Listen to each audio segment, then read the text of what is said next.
Hello fellow ant-keepers, I'm David Fu, and today I'm going to teach you how to make a test tube setup for your queen and also for your colony. Maybe some of you will think that this is actually a beginner tutorial video. I already know how to make a test tube setup and blah blah blah.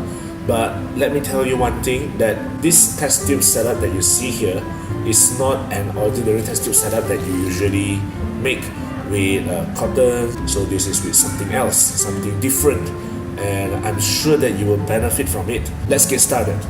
First of all, you'll need test tubes, clean test tubes. Make sure you washed it, rinsed it, cleaned it, and you'll need aquarium filter sponge.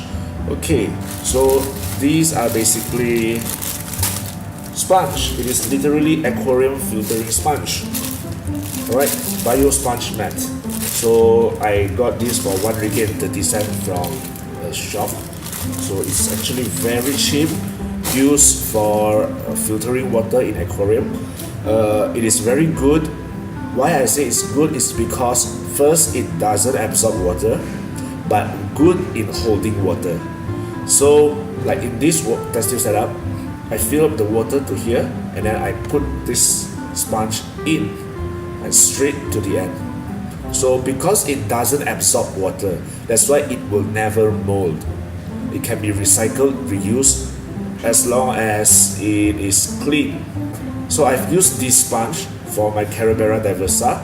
If you follow my Instagram, you'll know that I have 15 Carabera diversa queen that died.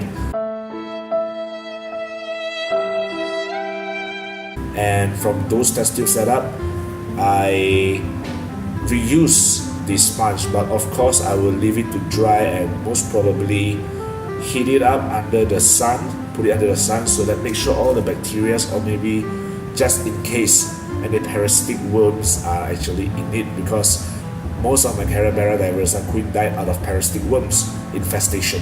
So first of all, get a test tube set up, fill up the water, and then just take one piece of sponge, just cut it into a small piece, relatively small piece, but not too small, so that it can actually have the force pushing on the wall of the test tube, so that it can hold the water there and not too much pores, which will allow the water to escape. And then just push it in like a normal cotton, then done. You push until you see a little bit of water coming out from the sponge, and then let go. So the water will go back into the sponge. So the sponge you see here is actually holding water up until this level. Alright, so here's a closer view for you to see how to prepare this test tube setup. Simple, just fill up the water. Grab a piece of this sponge mat, and then just making the ball and then push it in.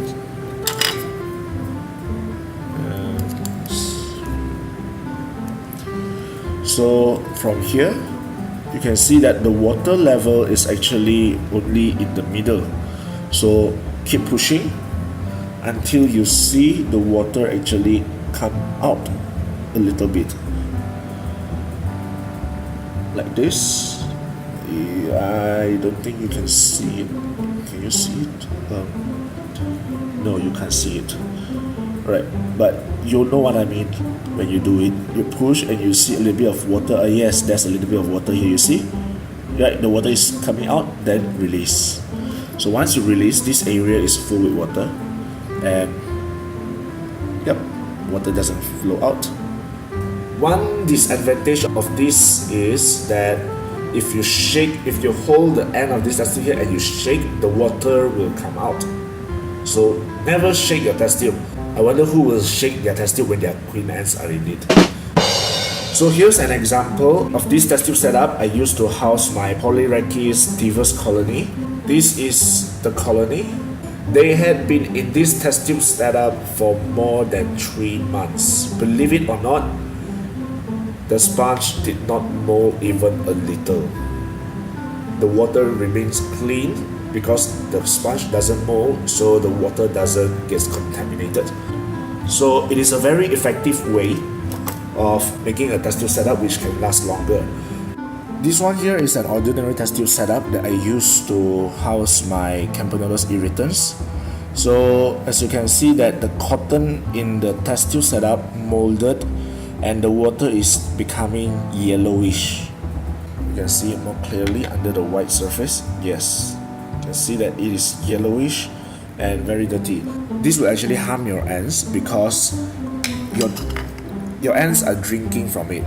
So I will change this test tube setup tomorrow. There's another option that other people use to replace cotton is using sponge. So sponge actually doesn't absorb water, they hold water as well. But personally, I don't like to use sponge because as you can see, the water is also turning yellow. It's turning yellow. I'm not sure why. And then sponge actually have a lot of pores which will allow the water to flow out. This is a 2 queen BCA colony which I actually promised to give to my friend, but I just realized that, you see, the water actually flowed out and flood the colony. It's all wet.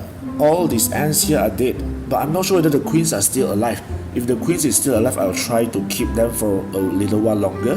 Hopefully that the colony will continue to thrive, and then I'll most probably post it to my friend. Even the cotton here is wet. Oh gosh, I need to change this test tube setup as well. So based on my opinion, this test tube setup is still the best. 3 months, no mold, water still crystal clear. Good humidity, the colony lives good. Using cotton, you risk mold. Using sponge, you risk flood. Alright, so that's all for this tutorial video. I hope it benefits you. For those pro ant keepers out there, I truly want to learn from you guys as well. If you have any other easier method or any better method of preparing a test tube setup, so you can leave it actually in the comment section below so that I can also learn from you. Alright, so that's it. I hope you like this video. So subscribe and also share this video if you really think that it benefits you. Ants DIY signing out.